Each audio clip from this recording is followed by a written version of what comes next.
Today, we will visit Dallas, a modern city with a cosmopolitan spirit and southern charm.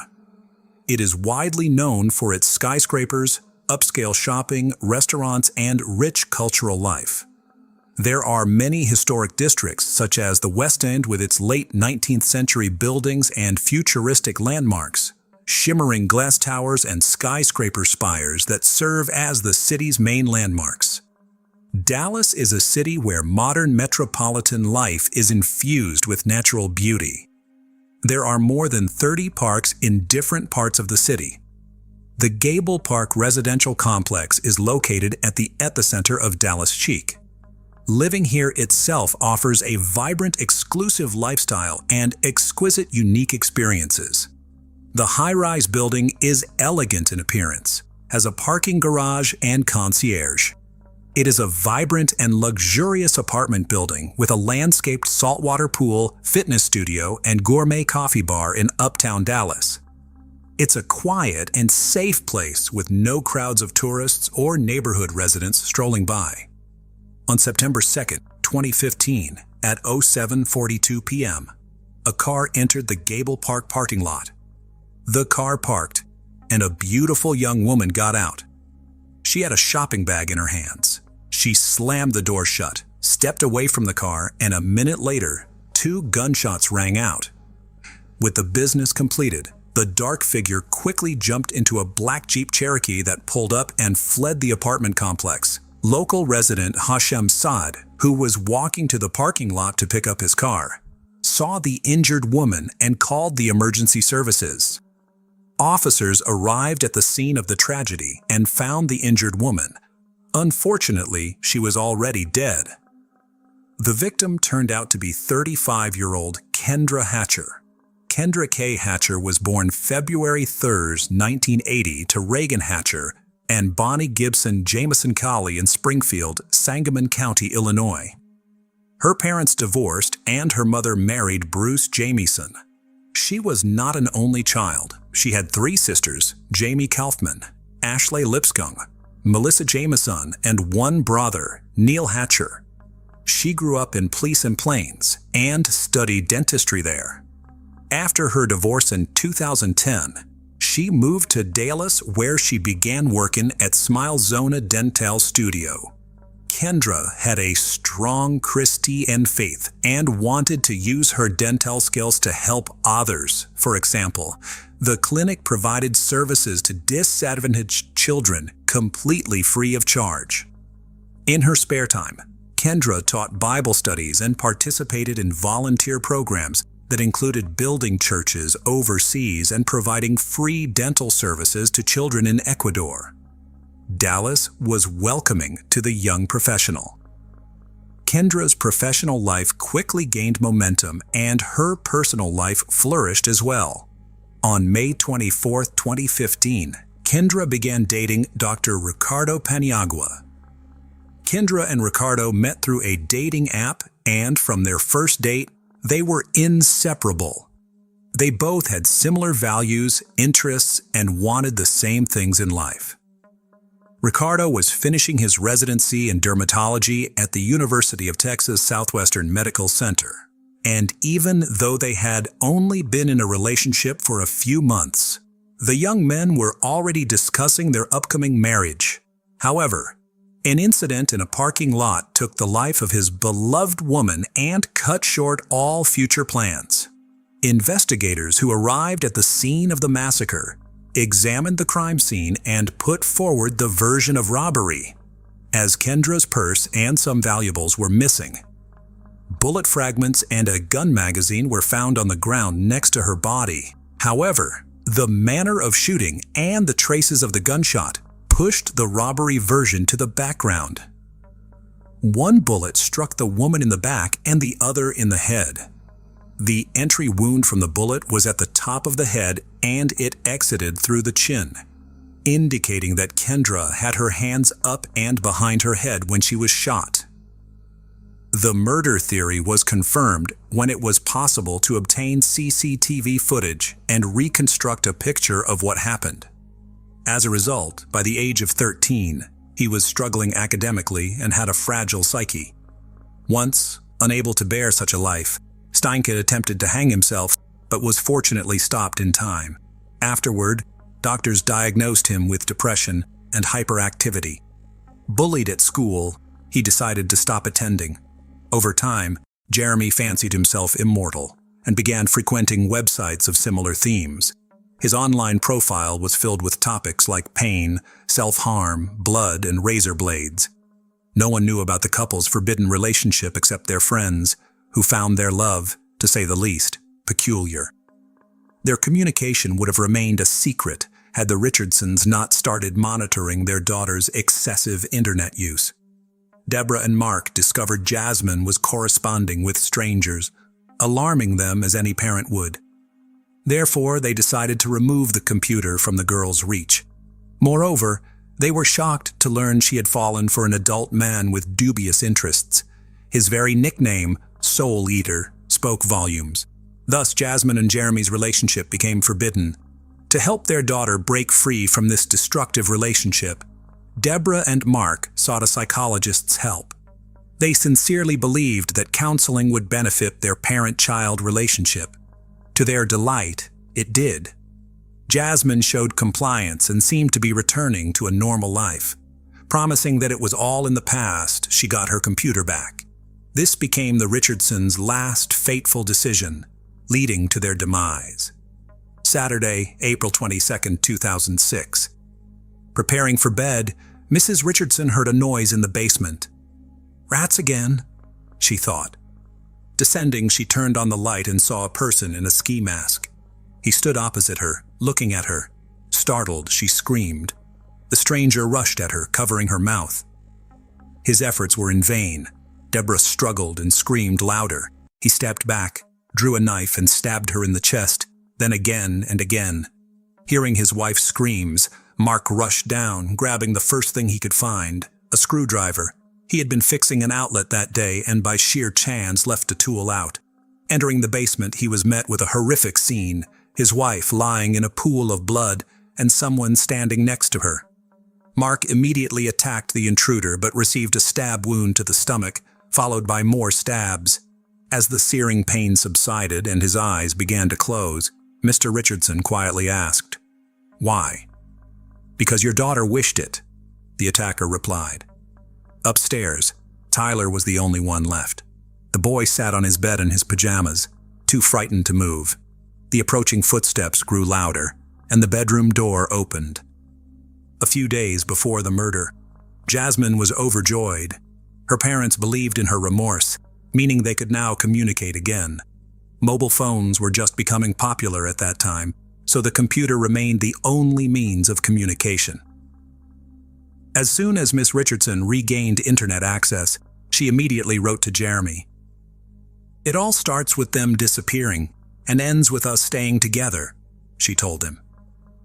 During the days when the young lady was visiting the psychologist, a terrible plan had formed in her head. It solidified over several days of punishment. Surprisingly, Steinke found it enticing, but added that everything needed to be done creatively and with attention to detail. The couple understood that they could not be together as long as the Richardsons were alive.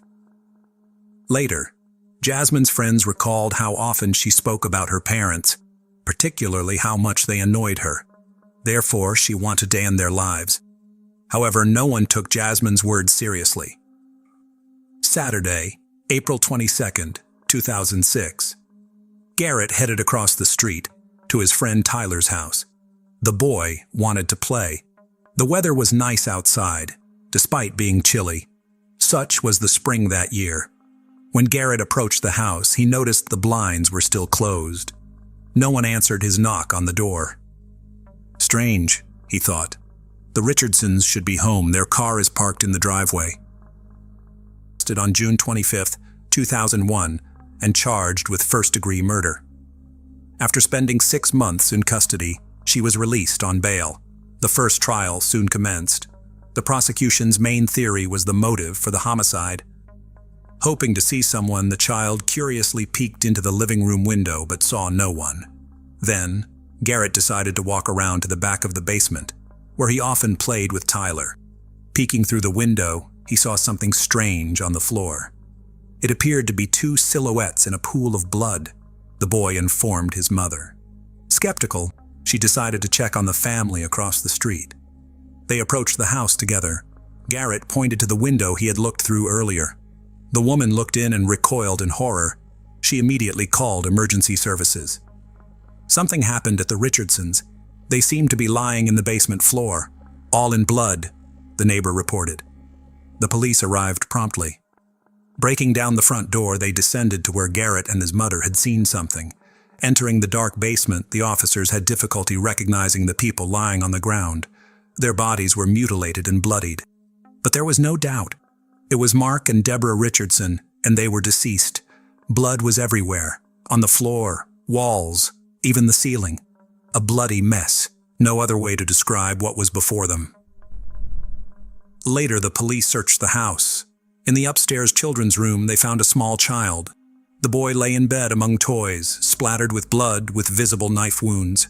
The child's throat had been deeply cut. Medicine Hat had never seen such horror. One officer said, "It will take me decades to forget what I saw today." After the house was searched, the police realized one family member was missing. The Richardsons' eldest daughter was gone. Officers worried she might be in danger. Everything indicated the attack occurred in the basement and the child's room. The rest of the house was undisturbed, and at first glance, nothing was missing. The state of the bodies suggested the crime occurred the previous night. Apparently, the perpetrator broke into the house and attacked the boy and his parents. Then what happened to Jasmine, and where was she? The police began to construct theories about what had happened. Perhaps by some stroke of luck, the girl was somewhere outside the home, safe. Or the perpetrator had abducted her and was now harming her, or maybe a ransom demand from relatives would come with time. However, as time passed, there were no clear answers. Soon, detectives turned to the media, requesting help in the search for the missing girl.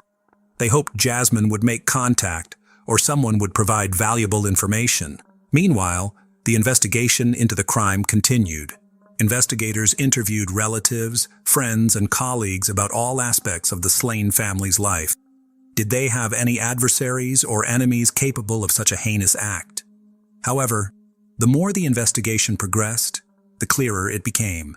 There was no reason to wish death upon anyone in the Richardson family. They were truly wonderful people, faithful spouses and loving parents, except for the eldest daughter. Officers learned that the girl had been causing quite a bit of trouble lately. Therefore, the tone of media announcements changed. This time, the investigation wanted to locate a person of interest. It was entirely possible that the girl knew details about the crime, or she might have been involved in it. Considering the suspect's age, the media could no longer publish her real name, as per Canadian law. Thus, news agencies began to refer to Jasmine Richardson as JR. After it became known about her relationship with Jeremy Stank, the couple was declared wanted. Initially, the search for the young lovers began among their friends and acquaintances, thinking they might be hiding out with them. However, this lead proved to be a dead end for the police, but they did uncover something intriguing. A few hours after the crime, the young couple was spotted at a restaurant and at a party hosted by an acquaintance. Someone from their circle of friends mentioned that Jasmine appeared unchanged. There was no indication she had been abducted or was in a state of shock. She was drinking and having fun. When friends asked how they managed to escape from her parents, Jasmine laughed. "Jeremy and I just took care of them." "Yes," the boy agreed. "I carved them up like fish." The party guests laughed, thinking it a grim joke, unaware that the statement was true. The involvement in the crime was also confirmed by a comic found in Jasmine's school locker, where she detailed how she would deal with each of her family members, with her boyfriend as her accomplice. Photos of the suspects were distributed widely. It was only a matter of time before a citizen would step forward with information about their whereabouts. Soon enough, information came in. The couple was spotted in the community of Leader, Saskatchewan, approximately 130 kilometers from Medicine Hat. Caught off guard, Jasmine Richardson and Jeremy Steinko were found sleeping peacefully in a pickup truck. Without resistance, They were taken to the police station. Naturally, the couple was interrogated separately, starting with Jasmine. She shared that she was deeply in love with Steinke, and he reciprocated her feelings. However, the difference in age and social status was a barrier between them. According to Jasmine, the Richardsons would never have accepted their relationship. Therefore, Jeremy committed the ultimate act of love. He ended her parents' lives, providing them the chance to be together. When detectives asked if Jasmine was involved in the crime, she said, "I wasn't home when the crimes occurred. I didn't know about what had happened. After I found out, I accepted it. I loved Jeremy very much, so I ran away with him." Detectives needed to determine who was the main instigator. Since breaking the suspects proved difficult, the investigation used a cunning strategy. They placed an informant in the cell with Jeremy, who skillfully extracted details that contradicted Jasmine's statements. Jeremy confessed to the informant that the plan to end her parents' lives was Jasmine's idea. Initially, he was not supportive, but agreed after they discovered the forbidden love and took away her computer. "I took care of Deborah and Mark Richardson, and Jasmine took care of her younger brother herself. She literally begged me to leave Tyler for her, though I was glad to settle scores with all of them," Jeremy cruelly revealed. After this confession, investigators confronted Miss Richardson with the recording. She had no choice but to confess to everything, admitting she stabbed her younger brother out of mercy, not wanting to leave him an orphan. Later, the couple shared their social media profiles and passwords with the investigation, which began to examine their correspondence. They had sent each other thousands of messages, confirming Jeremy's statements. Jasmine indeed conceived the plan on her own. Steinke wrote that Jasmine was the only person who supported and approved of his tastes, replacing the society he felt alienated from. Fearing he would lose her, he helped realize the dreadful idea. "I want to slit their throats. They will regret what they have done, especially when I make sure they're gone. They'll pay for the insults. Finally, there will be silence. Their blood will be the payment." Jeremy supported his beloved. His friends also reported that just a few hours before the attack, they watched the 1994 film Natural Born Killers, which portrays a couple committing 9 heinous murders. This story inspired their friend, who said he wanted to enact a similar plan with his girlfriend. "I think it's the best love story of all time," Steinke said. With sufficient evidence at hand, the suspects were charged with 3 counts of homicide. The detectives pieced together the confessions of the accused, witness testimonies, and other case evidence to form a clear picture of the crime. Before the act, Jeremy was intoxicated. Jasmine led him into the house and guided him to the basement, where he attacked her mother. Deborah was the first to die, suffering 12 stab wounds across her body. The deepest wound pierced her chest, reaching 12 centimeters deep and striking her heart. In a rage, Jeremy mercilessly continued his assault on Mark, who sustained 24 wounds, 9 of which were in the back. Like his wife, the family patriarch bled out on the basement floor. Tyler Richardson was the last to die. While Steinke was dealing with the parents downstairs, Jasmine inflicted 5 stab wounds on her younger brother upstairs. After Jeremy finished, he went upstairs to help his girlfriend with the child, coldly slashing the boy's throat as if carving a pumpkin. Afterward, Jeremy went home to wash off the blood, while Jasmine caught a taxi to a restaurant where the couple had agreed to meet. After discussing the night's events, they headed to a party. A friend of Jeremy's, Casey Lancaster, helped them dispose of the evidence and reach Saskatchewan. Words fail to describe the horror they created. Using them to poison her husband, Gregory de Villers, staging a suicide scene in their apartment, scattering his body with red rose petals. Case of Christian and Newsom. A new judge scheduled hearings for all 5 individuals involved in the student's tragic end. The couple embarked on their murderous spree with such ease and nonchalance as if driven by some otherworldly force. It is shocking that during interrogations and their time in custody, not a word of regret or remorse was uttered for their actions. While detained, they wrote letters to each other, calling themselves legends and immortals. In one letter, Steinke proposed to Richardson, who joyfully accepted. Then, unexpectedly, their mad love began to fade like last year's snow. During the trial, they shifted the blame onto each other. In June 2007, Jasmine Richardson was the first to stand trial. She pleaded not guilty, claiming to have been in a zombie-like state and unable to act while Jeremy was killing her family. She also claimed she only wounded her younger brother, and it was Steinke who delivered the fatal blow. Jasmine insisted that their discussions about ending her parents' lives were purely hypothetical, but they appealed to Jeremy so much that he compelled her to turn them into reality. Under 3 counts of homicide, Miss Richardson was sentenced to just 10 years in prison, thanks to the nuances of Canadian juvenile criminal justice law, which states that individuals under 14 cannot be sentenced to more than 10 years of imprisonment. The sentence was aimed more at rehabilitating and restoring the girl's psyche than punishing her. In 2008, Jeremy Steinke's trial commenced. He insisted he had no initial intention of ending the lives of his girlfriend's parents.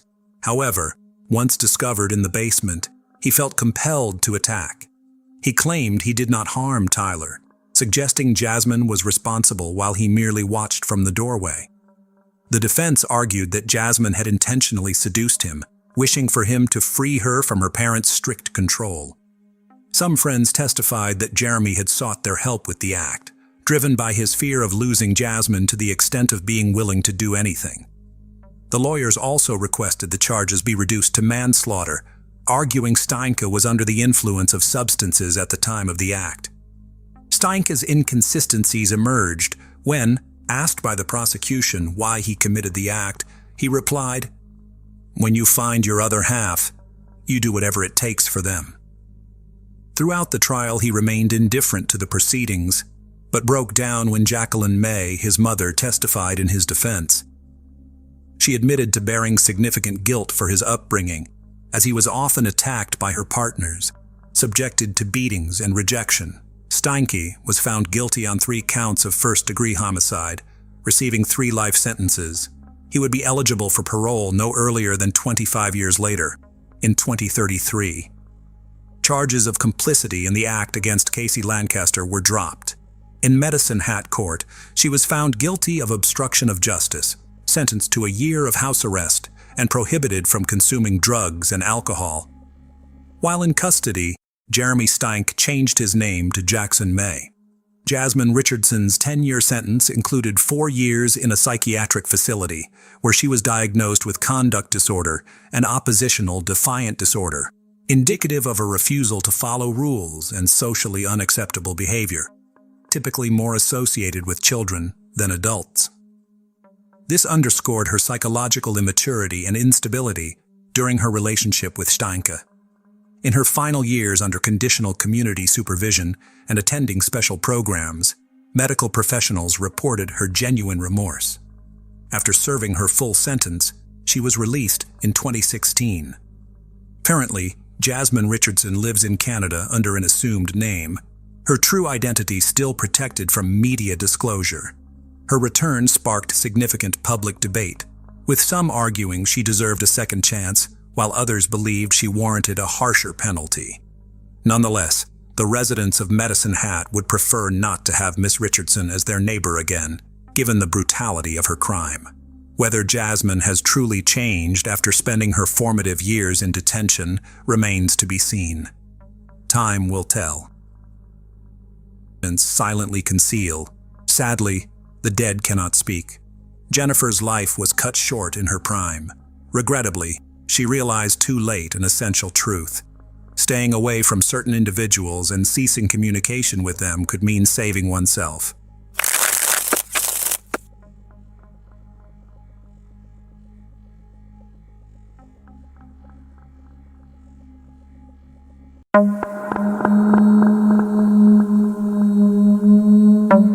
The angry man walked out of the house, slamming the door hard.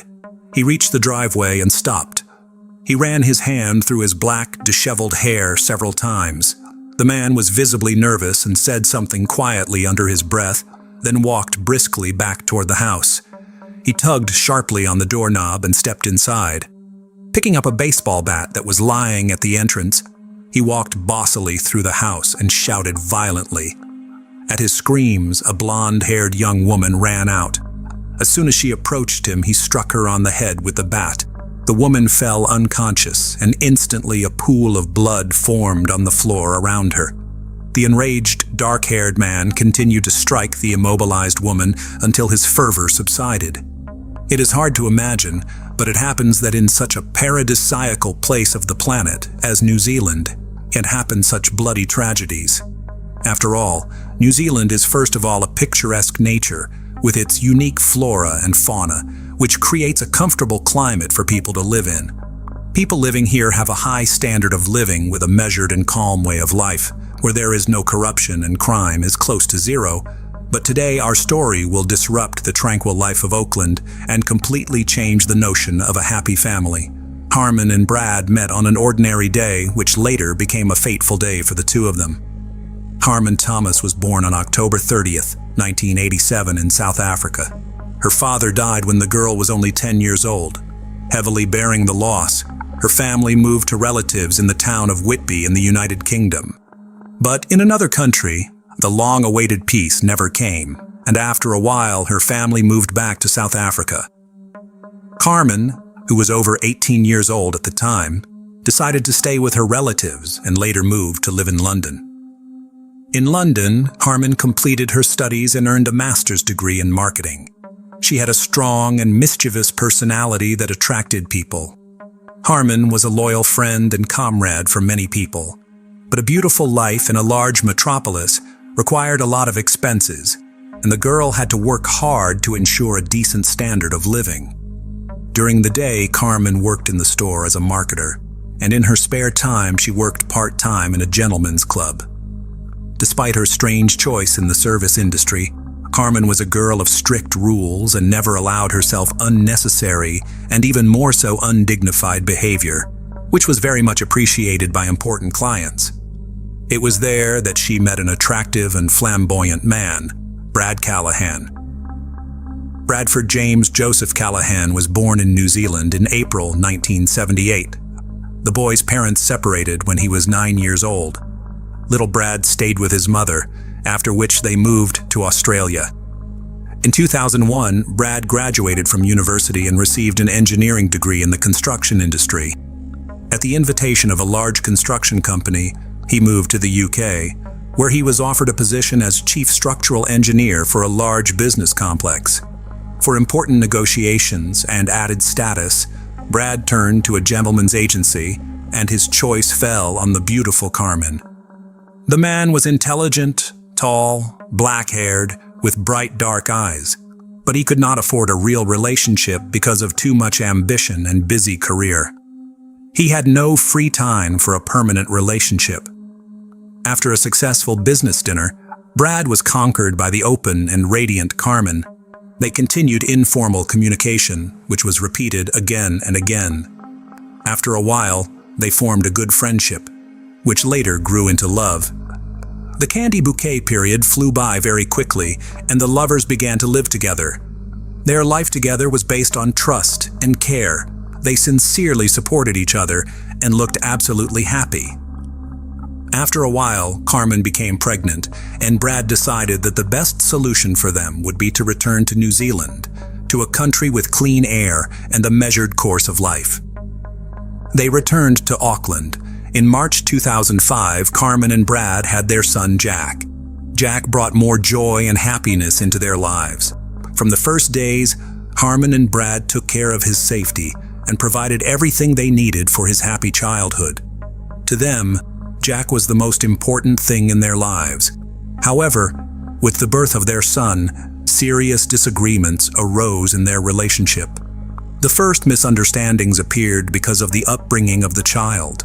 The relationship between the lovers became turbulent and unstable, and after 3 years they parted, but retained joint custody of the child. The breakup was difficult for both of them, but they sincerely tried to keep a good relationship for the sake of little Jack. Wanting support and wanting to be surrounded by family, Carmen and Jack moved in with Colin, Carmen's half-brother, who also lived in Auckland. Gradually, Emotional balance returned to Carmen, and she began a new life without Brad. In 2008, Carmen moved with her young son to a house on a neighboring street to Brad's so that the son would be closer to his father. The young woman, who lost her father at an early age, sincerely wished that her child would always have a father around as much as she could. Despite this decision, many of Carmen's friends and family thought the couple still had a good friendship, but they only spent time together for Jack's interests. However, life went on. Carmen and Brad tried to find happiness separately again. Brad continued to work as a construction engineer, and in May 2009 he started a new relationship with a girl and even got engaged. Carmen was busy raising her son and resumed her services in the gentleman's club, which quite hurt Brad. He sincerely believed that the mother of his child should never again be interested in dubious earnings. This disagreement became a boiling point in their good relationship. With each passing day, the situation grew more heated. Carmen gave ultimatums to Brad, and he in turn simply ignored the requests of the former lover. Nevertheless, Brad entered into a new marriage and was preparing to become a father again. New financial obligations directly reflected on the alimony, which he paid under the agreement Carmen for the maintenance of Jack.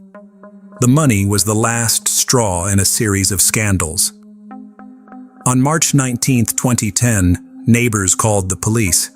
The police officers arrived and responded to an incident of domestic violence. Carmen attacked Brad during another quarrel and received a warning. The relationship finally deteriorated. Arguments did not stop even at a distance. Each new question regarding Jack was perceived by each party in the bayonet and with aggression. Once loving parents for a long time could not agree on what school Jack should go to, and it again led to a number of unsolvable problems and a chain of scandals. On June 29, 2010, Brad again came to Carmen's house to make a new written agreement to pay child support and to discuss a new school for Jack. Carmen was not satisfied with the document, and she kicked Brad out of the house, yelling in the wake that Jack was not his son. Brad left. 2 weeks later, Brad tried to speak to Carmen again, but she did not make contact. On July 13, 2010, he reported Carmen Thomas missing to the police. The police took the report and began searching for the missing woman from video camera images and interviews with neighbors.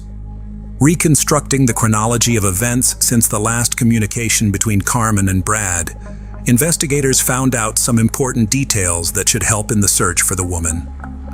They managed to find out that on June 29th, a surveillance camera recorded Carmen at a supermarket near her home.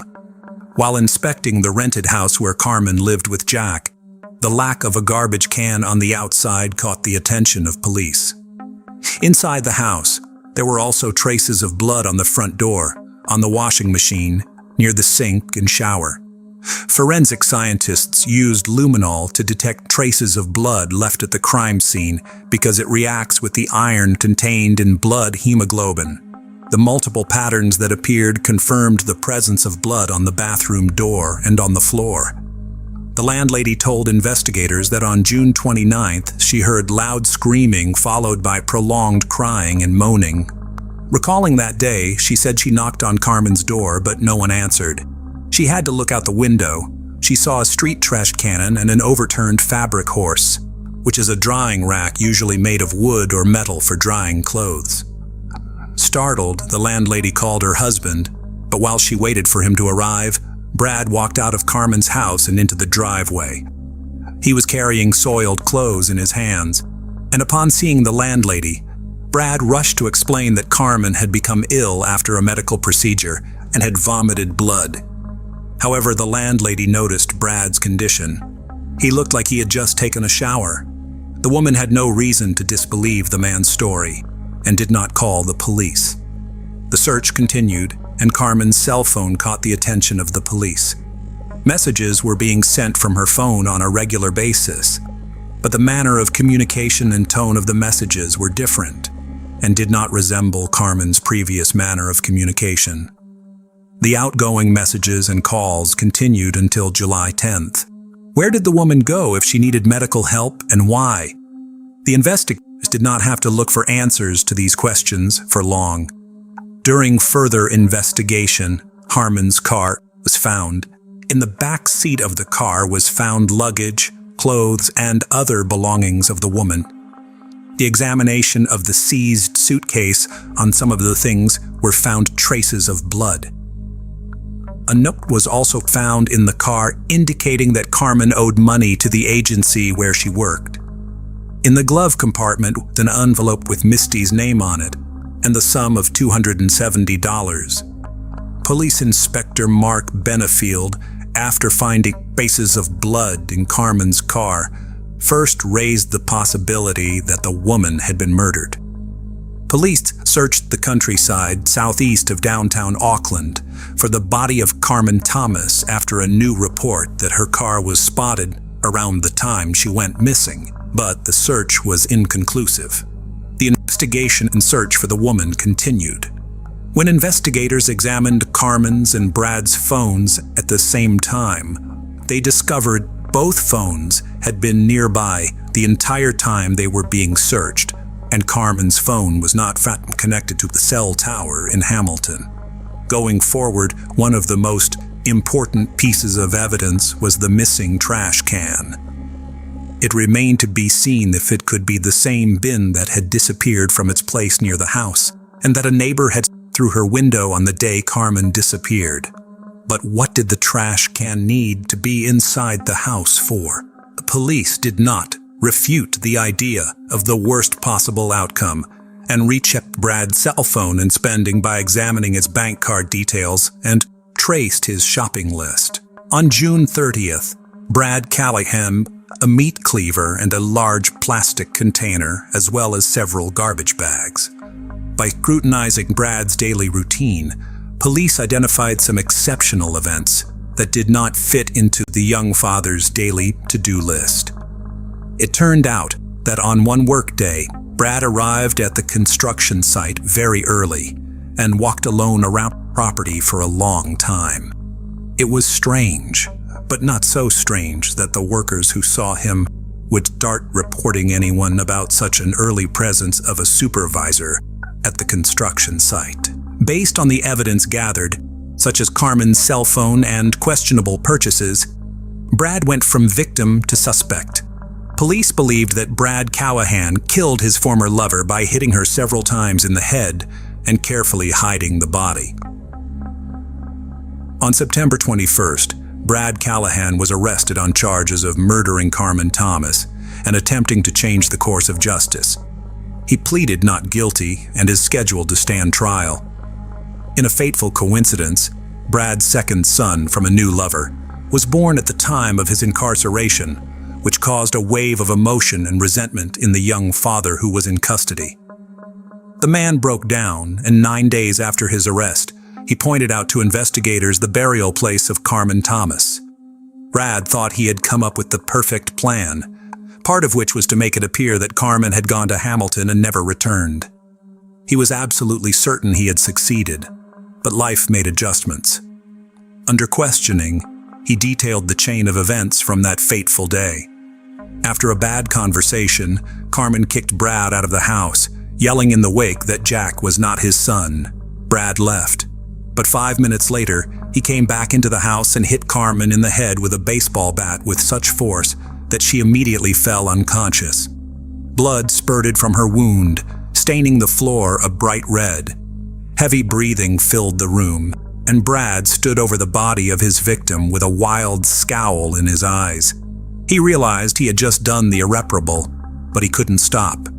In a fit of anger and resentment at Carmen's words, he threw several punches again. He knew that his act carried irreparable consequences, but everything remained in the shadow of his insane obsession. Memories flashed before Brad's eyes, happy and endless memories that were now gone forever. Brad knew that his life would be forever changed after that disastrous moment, and that he would not be able to get back everything that was, but it did not upset him at all, because by such an act he had solved his main problem, and Jack was now only his. Having come to his senses, Brad took a shower and then quietly left Carmen's house. In the days that followed, he sprang into action to get rid of Carmen's body and cover up the crime. Callahan called his friend and arranged to meet him outside the supermarket. He asked him to buy 3 black garbage bags, a bottle of kerosene and cleaning products, and waited for him outside the store, hoping to avoid suspicion. Brad then went back into the apartment and cleaned it up. He carefully wiped up the blood spatter and then wrapped the body in a bag and took it out in a trash can. In the following days, the defendant dismembered Carmen's body into 8 pieces to prepare it for disposal. He cut Carmen's legs from her torso at the hip joints. Each leg was cut through the knee into 2 pieces. Her arms and head were also severed from her torso. On July 3rd, he met a good friend at a boat ramp in Okahu Bay, near downtown Oakland. He told him that he had killed Carmen during an argument and needed help disposing of the body. But an attempt to dump the remains into the sea failed due to the friend's refusal to provide a boat. Over the next few days, he drove to Waitakere Ridge in West Auckland and buried the containers in a shallow grave. On July 7th, he drove Carmen's car to Hamilton and abandoned it in a hotel parking lot. He put a suitcase of clothes and several other bags of her personal belongings in the car to give the impression that the woman wanted to leave. But in his haste, he overlooked the fact that the suitcase also contained bloody clothes. After getting rid of the car, Brad began sending text messages from her cell phone to give the impression that Carmen was still alive. The criminal texted her friends, saying she wasn't feeling well and had been in bad shape for days. But Brad's perfect plan backfired on him. On October 1st, police went to the burial site Brad had indicated and discovered the body. Carmen Thomas's remains were found in plastic containers. They were carefully removed from a makeshift grave on Waitakere Ridge. An autopsy determined that Carmen Thomas had died from multiple blows to the head, with the fatal blow causing a compressed skull fracture. After multiple forensic examinations, Carmen's body was released to her family for burial. On October 13th, a private funeral was held at Green Lane Christian Center for Carmen Thomas, a young mother, a cheerful, kind, and successful woman.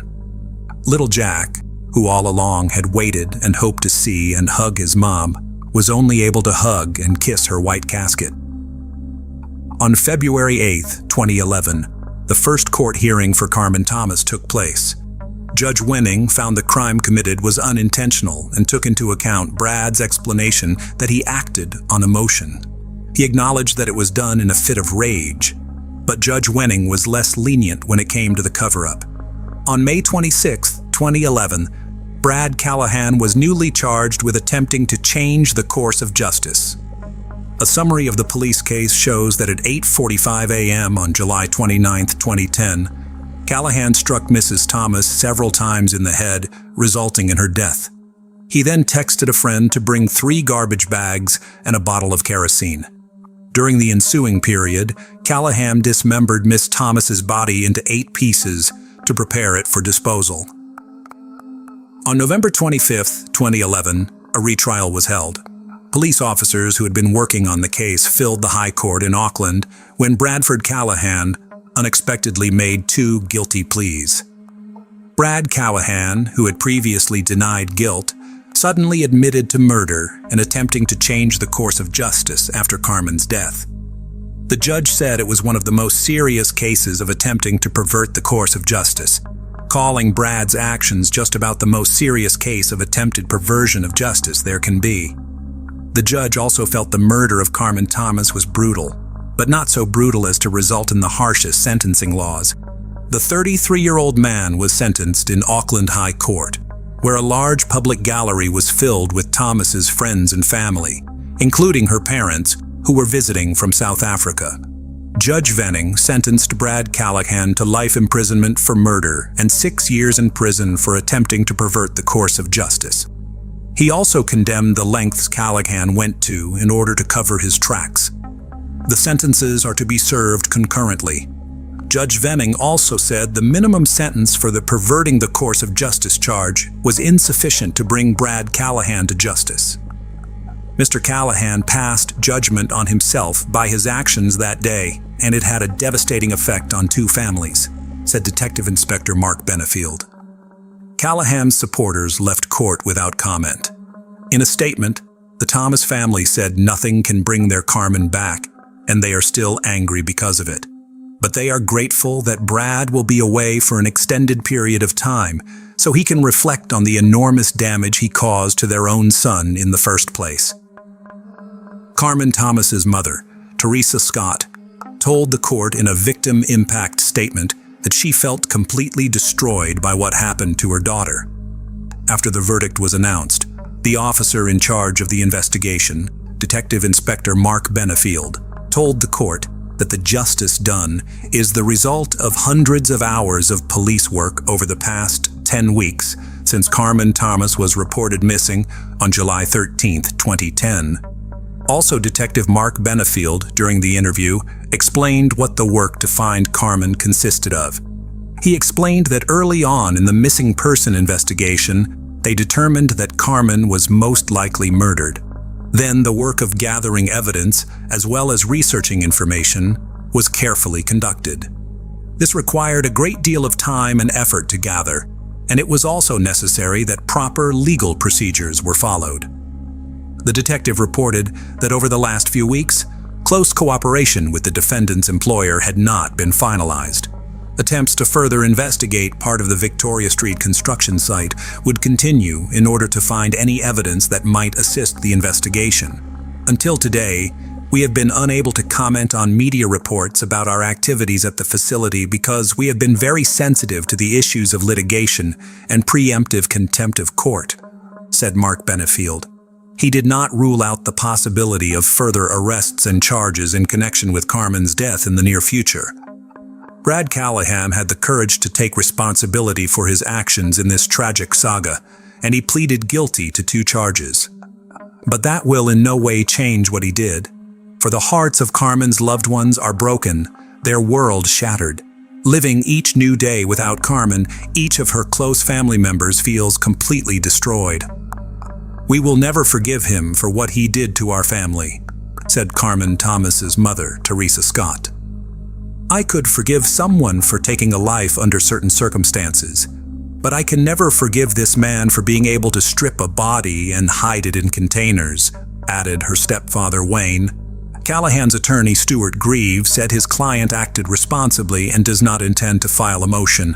Can a sentence with parole eligibility after 13 years and 8 months be called a ridiculous miscarriage of justice?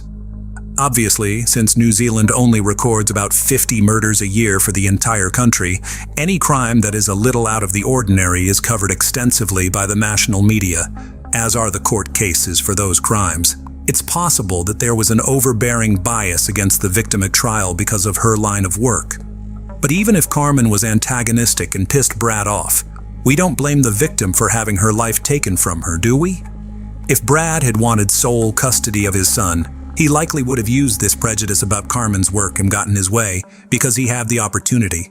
Instead, he beat her to death and tried to cover it up. In this situation, we are not diagnosing, we are only speculating. In summarizing this gruesome story, the same question comes up repeatedly. It is understandable that in a fit of rage and uncontrollable anger, a person can commit irreparable acts.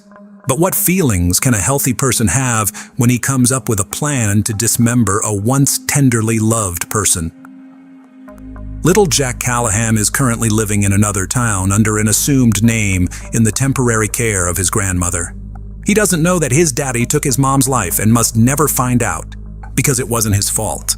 Absurd.